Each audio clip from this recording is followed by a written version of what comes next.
Yes, it's true. We have the best running back, linebackers, and O-line in the Big 12. We also have the most difficult stadium to play in. Those of you who don't respect it enough yet, this year's Legion of Boone will put the necessary amount of respect on that stadium's name soon.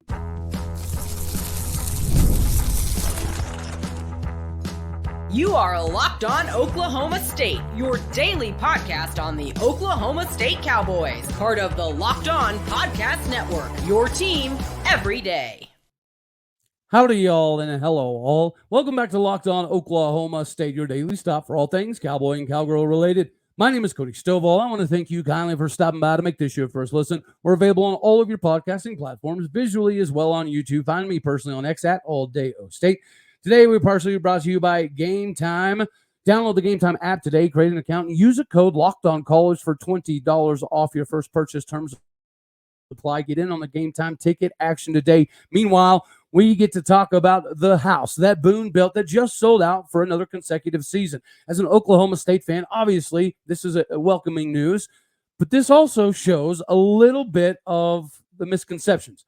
Now, EA Sports put out the top 25 toughest stadiums to play in. Oklahoma State was not on that list. We have seen other people and publications put Boone Pickens Stadium top 10, top 15, top 20 toughest places to play in the country. So although we do get some respect for that stadium, obviously we're not getting enough of the respect for that stadium. And whenever you think about Boone Pickens Stadium, for people who have not been, it is an experience. Just like going to BYU, I'm sure it's an absolutely wild experience that I.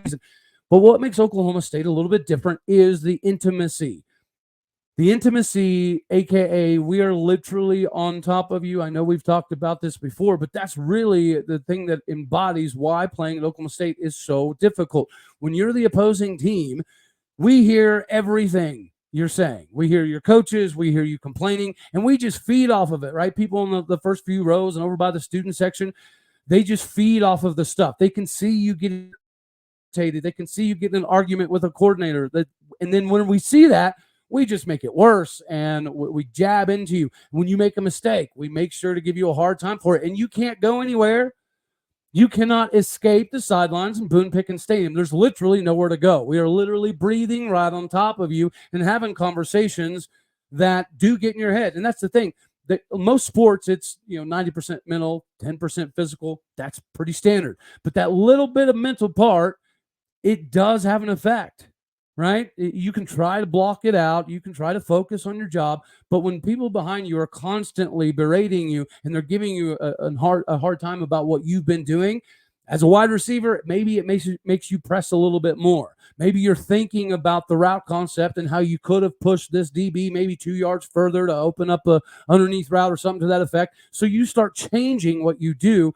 You start changing what you did in your preparation because there's a bunch of nonsense going on 24/7, and we are still people. As much as we can be prepared and we understand our job to do on a football field, there are things that get to us. I mean, you see some of the fist fights all the time. Verbiage does matter. Words, unfortunately, can get in your head, and they can create a lot of havoc, and they can create a little bit of animosity with your teammates. That's partially what Boone Pickens Stadium is. Guys, in the last 3 years, Oklahoma State is 19-2 in Boone Pickens Stadium. Since 2020, we're like 23-3. Since 2014, in the BCS era, Oklahoma State is 52-12 at home. This is not an easy place to play, but we don't get enough respect. And I think that's partially because of the size of the stadium, right? A lot of you have likely been going to games like myself since the 90s, right? Where you had the family fun zone, middle bleachers, and you could go into bleachers and you could play games and run around and have fun. Before this thing was bowled in, it likely was not a very, very loud place. But the bowl does add a little bit of a layer here. It's not like, the full-on horseshoe, but with Gallagher-Iba, the basketball arena, butted up next to it, it does kind of echo, and it kind of makes a chamber of noise. This place is not an easy place to play. And when you talk to players from other, schools that have played at Oklahoma State and played at other stadiums, they do talk about how it does get to you at a little bit of a different level. Robert Griffin's talked about it. Trayvon Boykins talked about it.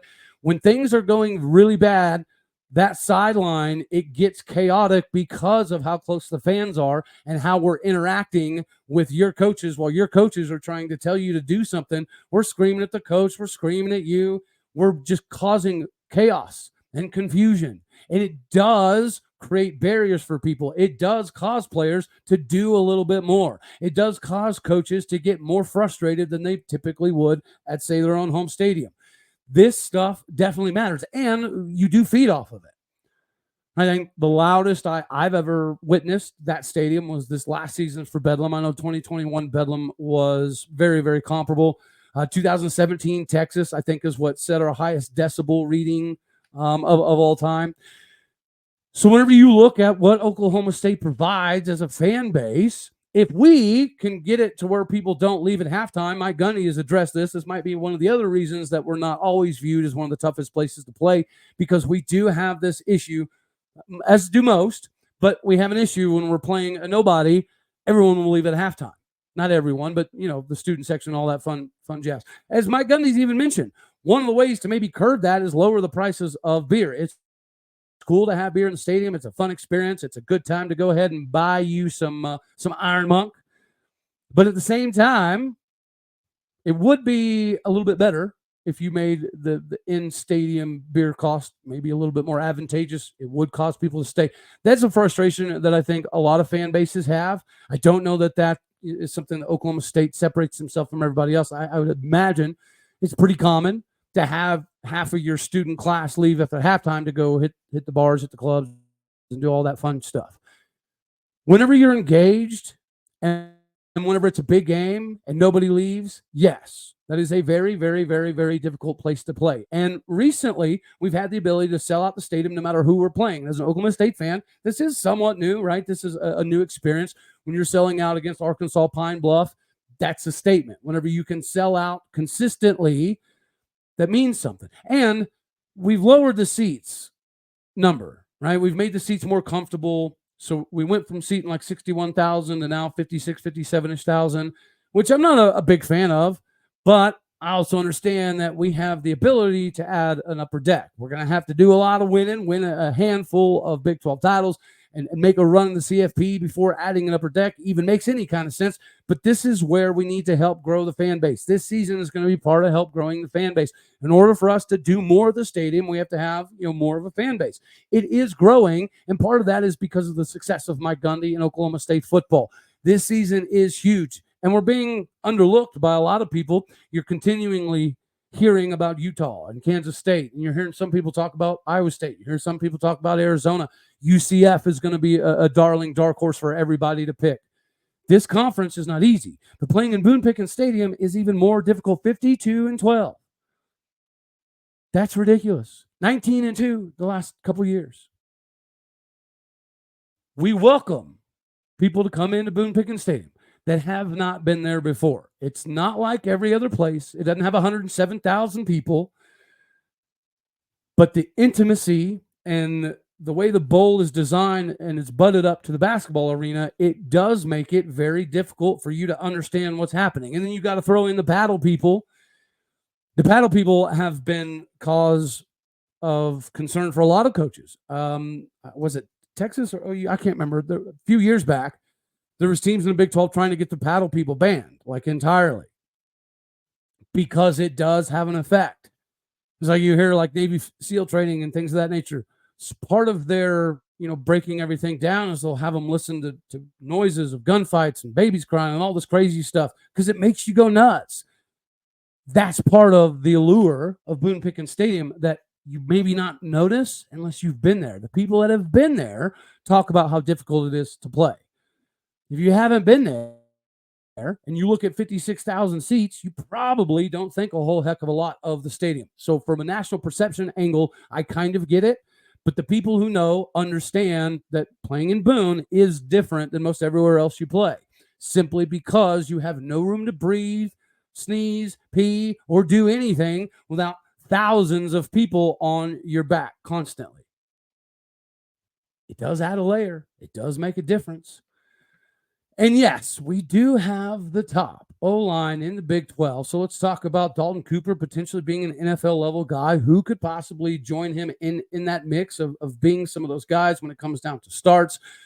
Mathematically speaking, it makes sense. Just like it makes sense for you, mathematically speaking, to get hooked up with Game Time, the travel, the tickets, the hotels, all of that, it stinks. Game Time takes the stress out of it for you. They're the authorized marketplace for Major League Baseball, which makes getting tickets faster and easier. Prices on the Game Time app actually go down the closer you get to the first pitch. With killer last-minute deals, all-in prices, the views from your seat are the bee's knees for me. And their lowest price guarantee means you can take all the guesswork out of buying MLB tickets or any other kind of ticket. The last-minute tickets, the zone deals, the flash deals, easy to find, easy to buy tickets. The view from your seat is panoramic, so you know what you're getting into before you show up to the stadium. There's no tomfoolery of you getting put in a different section. The Game Time lowest price guarantee means you get credited back 110% of the difference. Get yourself rocking and rolling today. Take the guesswork out of you buying any tickets with Game Time. Download the Game Time app today, create an account, use the code LOCKEDONCollege for $20 off your first purchase. Terms apply. Create that account. Redeem that code. LOCKEDONCollege, LOCKEDONCOLLEGE for $20 off. Download Game Time app today. Last minute tickets, lowest price, guaranteed.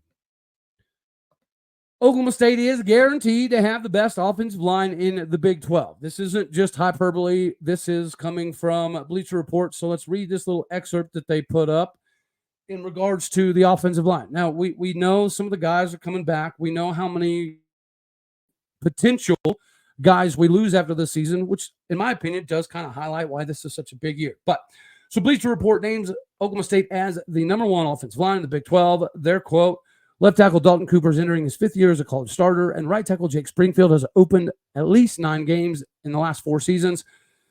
They landed honorable mention Big 12 in 2023, as did Joe Maholsky, Oklahoma State center. Right guard Preston Wilson has played a major role since his freshman campaign in 2020. Cole Birmingham has 2 years.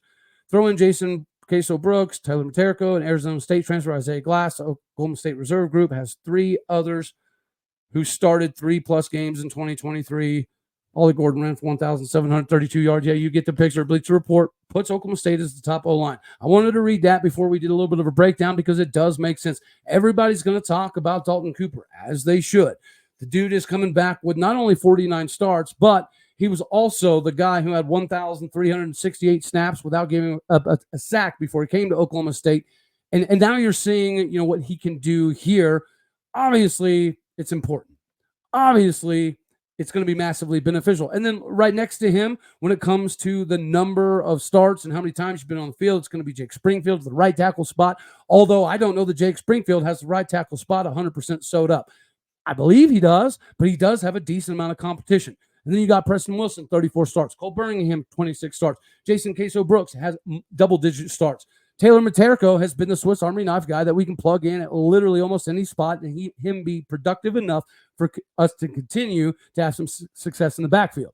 And then you got Noah McKinney, the 6'5", 320-pound UNLV transfer. When you watch his UNLV film, you kind of think that maybe he'd be starting right away. The fact that he's not starting right away, to me, speaks volumes. Of course, Jason Queso Brooks, when it comes to scoring, he is the best. When it comes to grading out what your specific job is on any given play, Jason Queso Brooks is the best on the team. And he's not even necessarily starting because you got Preston Wilson. You got Preston Wilson that is another one of these, 6-year redshirt seniors, which we have 6 of, right? We have 6th-year senior offensive lineman. We have another 5th-year offensive lineman. And then you have Isaiah Glass coming over from Arizona State, who has double-digit starts there and was very, very productive. We know that whenever we faced him. It goes beyond that. It goes beyond just those guys. You got to talk about Davis Dotson. Is a sophomore at 6'6", 310 pounds. And he's a cool story because we were able to steal him from TCU. Gage Staniland, 6'4", 307 pounds. Calvin Harvey, 6'9", 350. Jacoby Sanders, 6'2", 330. Preston Wilson, we talked about him. Jason Queso Brooks, Isaiah Glass, Dalton Cooper. And then you have Jack Dean, the freshman that was pushing for time last season, very early on, 5'5", 295 pounds. And then you have the jack of all trades, Taylor Materko. You have the beast in the middle, Joe Mahalski. Then you have Jared Henry, 6'5", 312. Jamison Mazia from Broken Arrow, who's been atop of a lot of conversations, 6'4", 285 pounds. You've got Jared Henry, 6'5", 310. Hilton Marsh, 6'1", 270.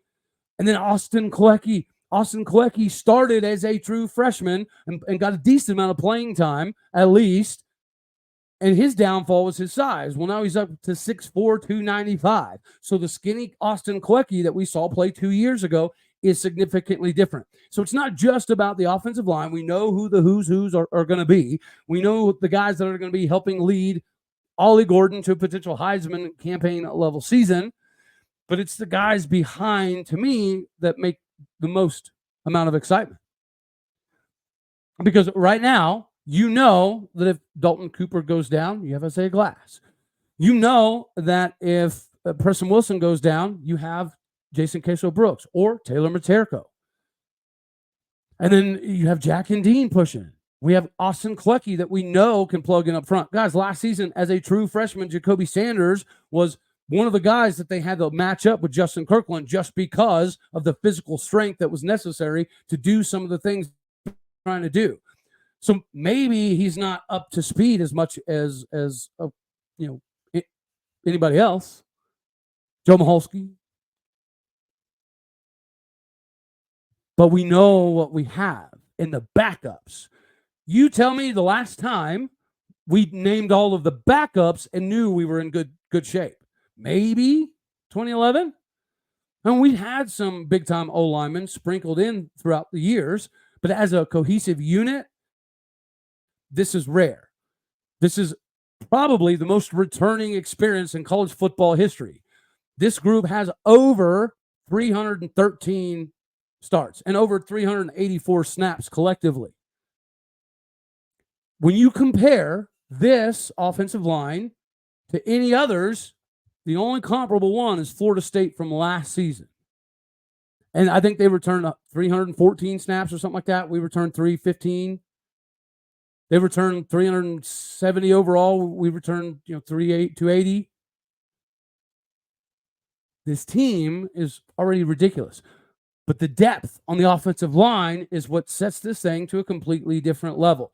If we have dudes go down, the guys behind them are virtually no drop-off, which is why you are still having some competitions at a couple spots.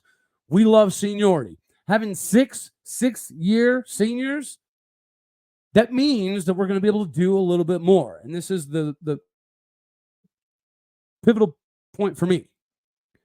Last year, we had to have Charlie Dickey go KISS method. Keep it simple, stupid. We're going to run the ball. We're going to keep it simple. Grab that guy and open a lane, open a gap. We're not going to do as much pass pro. I do think this year we're going to do significantly more pass pro. And now the benefit of that is you have guys that have been here for so long, they've done both. They've done pass pro before Charlie Dickey. They've done pass pro with Charlie Dickey. Then they did a lot of run pro last season, which is obviously what every offensive lineman prefers. But now people are going to be keying on Ollie Gordon. People are going to be paying attention to the fact that we have all of these offensive linemen that are going to be anticipating us being a heavy run team again. I do think we're going to utilize the run game to maximum benefit, of course, but we're going to throw more this year than last year by a lot. I think we're going to throw more this year than we ever even did with Spencer Sanders at the helm. Spencer had a propensity to try to break out of the pocket and take off a run, which we love watching. But he also was very quick to dismiss the third and fourth reads. With more time in the pocket, Alan Bowman is naturally going to be better. And that's why he's been better this spring and rolling into the season, is because of the faith that he has in the offensive line. He doesn't need to bail anymore. I think he's starting to realize that a little bit more. His injuries in the past, I think, did maybe scare him off. That's why you saw him backpedal 17 yards and throw it in the stands so often. That was his muscle memory. I do think this season, the muscle memory has changed. I have seen a little bit of a development from him within the pocket. A large portion of that is the offensive line. Alan Bowman has more comfort back there now. Alan Bowman doesn't feel like he needs to take off and bail as much anymore. He shouldn't have that need. This should be maybe the best O-line in Oklahoma State history. This is easily the deepest O-line that I can recall. You let me down in the comments section.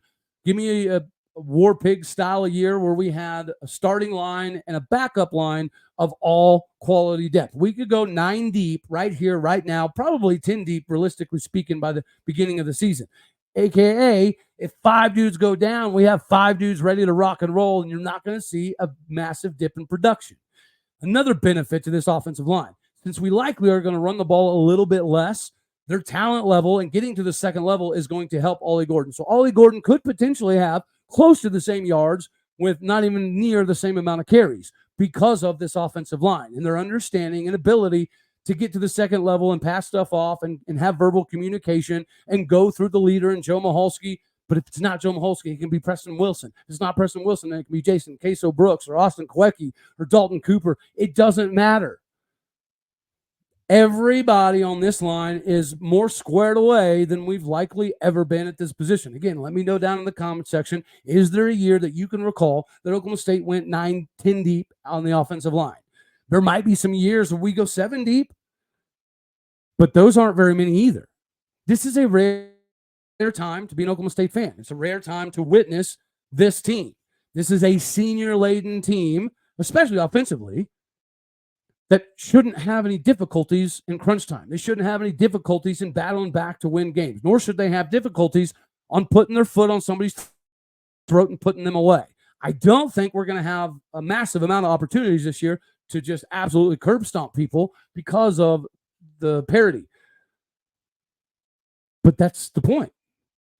That's the point to having this offensive line, is the seniority. You're not going to have the locker room discontentment that we had a couple years ago. You're not going to have any of those issues. This season is that year. This O-line is that group. This team is the one that's going to kind of make 2021 more believable. Because nationally, some people still think 2021 was a fluke and Oklahoma State had the best defense ever and it'll never happen again. I think this squad is different. I think the 2024 team is significantly better than the 2021 team all the way around. Defensively, time will tell. But athletically, we're better than 2021. Depth-wise, we're definitely better than 2021. Speed, we have more speed than we did in 2021. We have more size than we did in 2021. The difference is the coordinator. Is year 2 Brian Nardo going to be as good as year 4 Jim Knowles? I think so. Maybe I'm crazy. I know it's off season. Everybody's happy. We're all undefeated. But this is a little bit different. It feels a little bit different. And then we got to shift gears a little bit here. If you notice the Cowgirls the other day, they picked up another get. So we're assembling the Avengers. Right? We've already talked about having the best pitcher in the Porter until the Stanford girl entered. We talked about getting Crandall, another top 4 pitcher in the transfer portal, All-American from Baylor. We talked about getting the catcher from NC State that was going to be pivotal in the transition this year for Caroline Wong. And now we get to steal another one, Rachael Hathoot from New Mexico. And whenever you look up the statistics, she's a 2-time all-conference performer.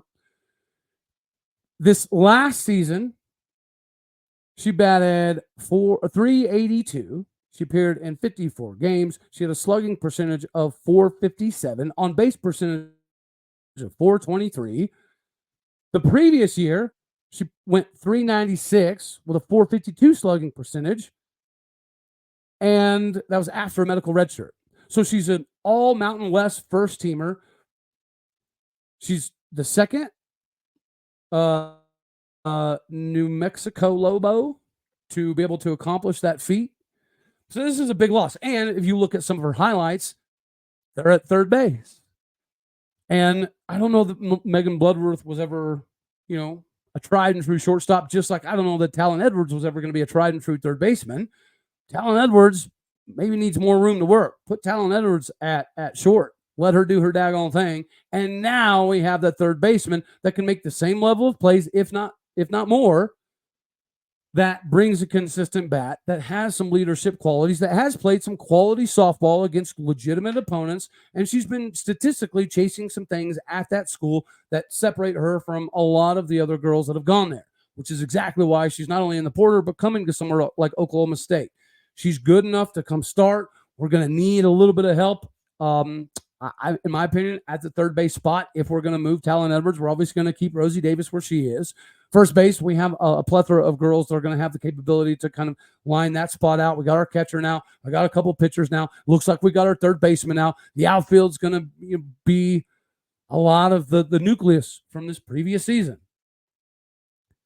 So it changes the expectations. This coming into this season, after losing Kelly Maxwell, I don't know that everybody thought that Oklahoma State was going to make another repeat trip to the World Series. But it happened. It happened with a young group. Then we got to the World Series, and it kind of felt like that was the achievement, which I completely understand.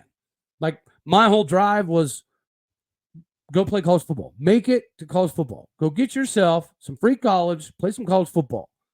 And when I did that, I didn't have anything else, right? To me, I had made it. I had arrived. I did everything that I set out to do in life. So I didn't have any goals to make it further. This team made it all the way to the World Series, and it kind of felt like the moment got the better of them. That's likely a byproduct of youth. Well, now you take that same group with another year of experience, and you bring in some of these all-American transfers to fill certain gaps, which means the nucleus of your team is still primarily staying together. And then you add somebody like Ruby Malin, you add somebody like Crandall, and you add the NC State catcher, you add the New Mexico third baseman that bats in the 350 range on a consistent basis year to year. So the expectations now are, no doubt, hands down, not even close, win the Big 12 by a solid country mile, right? That is definitely fair. OU and Texas are out of the way. This is our conference, for sure, in softball. But we need to go beyond that, in my opinion. This coming season, with the talent, with the youth, with the speed, with the returning people, and the All-Americans we brought in, next year, winning the Big 12 should be like just not even a conversation. I know that's slightly disrespectful for the other schools in the Big 12, but it is what it is. We are that good. We are that school. And now I think next year, the expectation should be play for a World Series. Like, play in the title. Maybe you don't win it, but play in the daggone thing. You're going to win the conference if you show up and do your job. Point blank, period. You're going to be better physically than everybody else you play. I mean, even when you played OU in Texas, physically, we showed we were right there, if not better. So you tell me in the comment section, does this transfer class coming back with this nucleus, does it raise the bar for you? Are you okay with winning the Big 12 title and making a run at something? Or do you think that maybe the next step is this coming season with these pitchers that we've brought in, third base, catcher, the gaps that we needed to fill, making it to Oklahoma City seems like too small of a goal? Playing for a national title with this squad, I think, is possible. And then you got Kyra Aycock, too. Katie Coots, we're going to be fine. We're going to be fine. I'm excited about it. All right, y'all. That's all we're going to have for this one right here. As always, you know I love you. God bless. Go Pokes. Thank you for tuning in to make this your first listen here on Locked On Oklahoma State. You could be anywhere, so happy you choose to be here. Like it if you like the daggone thing. Dislike it if you don't. That's okay, too. More importantly, share, comment, and subscribe my podcast with people out there. You're the bread, the butter, the bricks foundation. You know what to do. Leave the stars, hit the reviews. All righty, later, taters.